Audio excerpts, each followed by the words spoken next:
paraan para malaman kung kanino ang mancha ng dugo sa panyo. Ipapatest muna natin ito sa crime lab para ma-compare ang DNA sample mo sa DNA traces ng dugo sa panyo. Bukod sa panyo, inaasikaso na rin ng mga pulis na mapayagan yung pag-uukay dun sa kidnapping site. Sana nga magtagumpay sila. Sana may mahanap pa silang ibang ebidensya.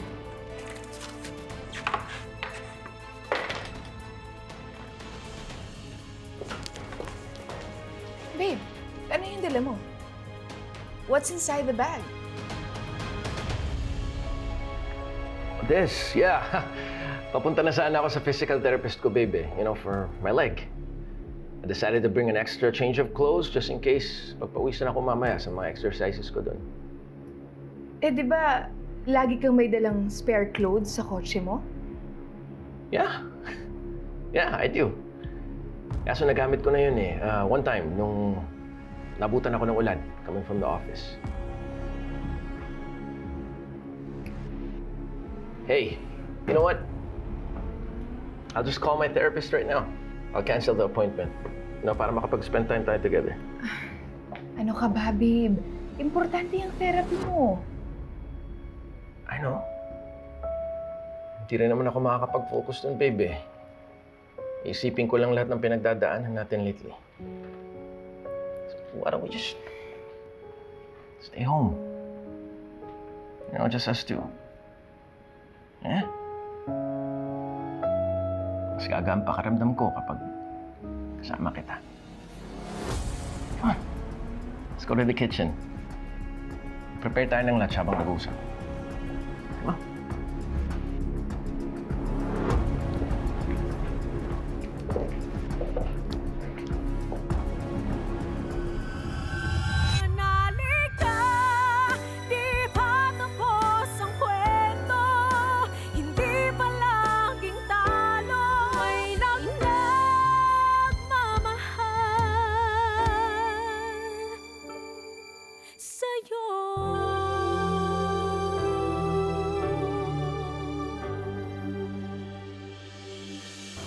Attorney, ano pong pwede kong gawin kapag nakatanggap ako ng isang peking bagay galing sa isang online store na pinagbilang ko? Well, una-una, sinasabi ba niyang authentic ang kanyang binibenta?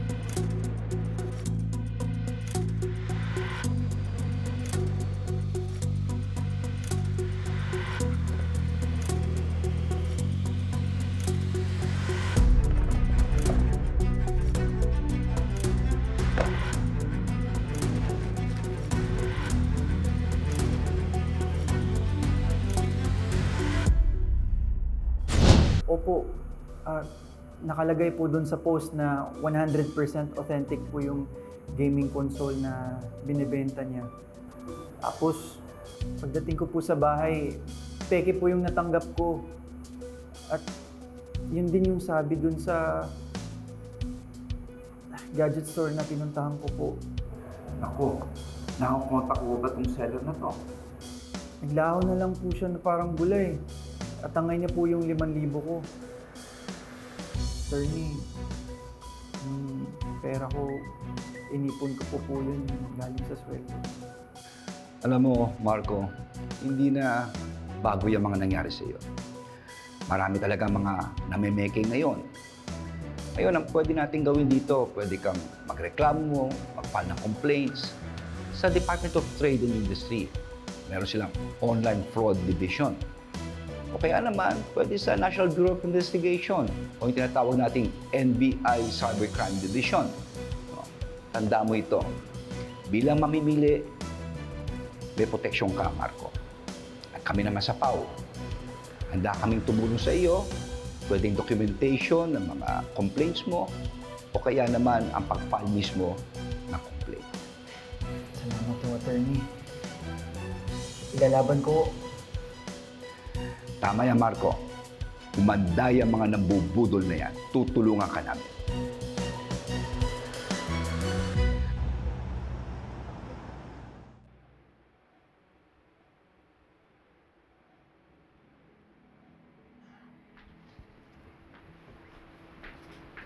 Attorney Alon, maraming salamat at pinaunlakan mo kami sa imbitasyon namin sa iyo.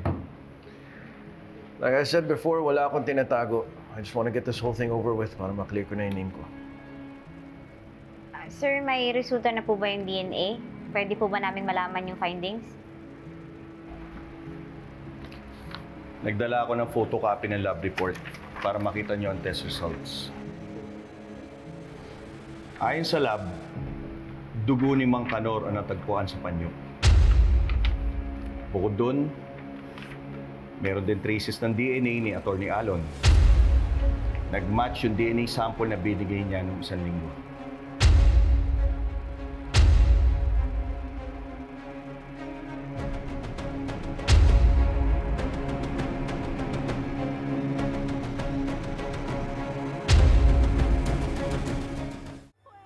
So, patunay lang to na magkasama nga si Mang Kanor at si Renan nung nalagyan ng dugo ni Mang Kanor yung panyo. Malinaw na nagsisinungaling talaga sa atin si Renan nung sinabi niya na never nag-cross ang landas nila ni Mang Kanor nung nawala siya. Will you stop making conjectures, Attorney Lilet? Were you physically present during this so-called encounter of mine with Mr. Orozco to prove that we were indeed together? Kung wala ka nang nasagatan si Mang Kanor at nalagyan ng dugo niya yung panyo, then how would you explain na may traces ng DNA mo ang panyo? You know, before I answer your question, let me ask you all this. Paano niyo ba nakuha yung so-called piece of evidence ninyo? May nag-tip kasi sa amin kung saan yung hideout ng mga kidnappers ni Mang Kanor. Nung in-inspect namin yung site, napulot ni Atty. Ignacio yung panyo at ibinigay niya sa team namin. So si Attorney Ignacio mismo nakapulot ng panyo. Ibig sabihin, hindi yung mga polis yung nakahanap. Officer, doon pala may problema na eh. Hindi nasunod yung proper protocol na pangangalap ng ebidensya.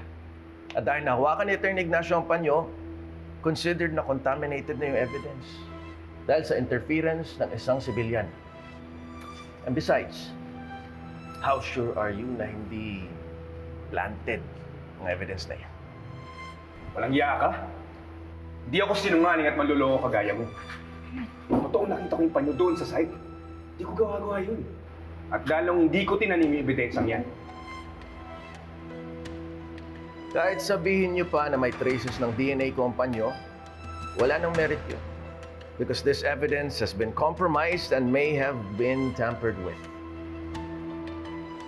So clearly, this evidence is inadmissible and cannot be presented as authentic.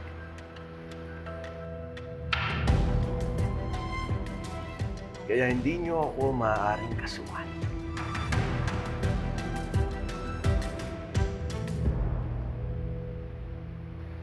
Officer, nabanggit niyo kanina na may nag-tip sa inyo kung saan dinala ng mga kidnappers si Mr. Orozco. Tell me, did that witness positively identify me as one of the abductors na nakita niya? May mga testigo ba kayo na maaring makapag-place sa akin sa lugar na yon nung gabing tinangay si Mang Kanor? Kung yung panyo lang ang ebidensya na hawak ninyo, hindi niyo ako maaring madiin. Officer, that's circumstantial at best. In fact, that object doesn't even prove na may masamang nangyari kay Mang Kanor. Kung kinidnap nga ba siya o sinaktan. Baka nandyan lang siya sa tabi-tabi, nagtatago. Somewhere, for all we know, may tinatakasan siyang mga utang o iniiwasan ng mga taong pinagkakatrasuhan niya.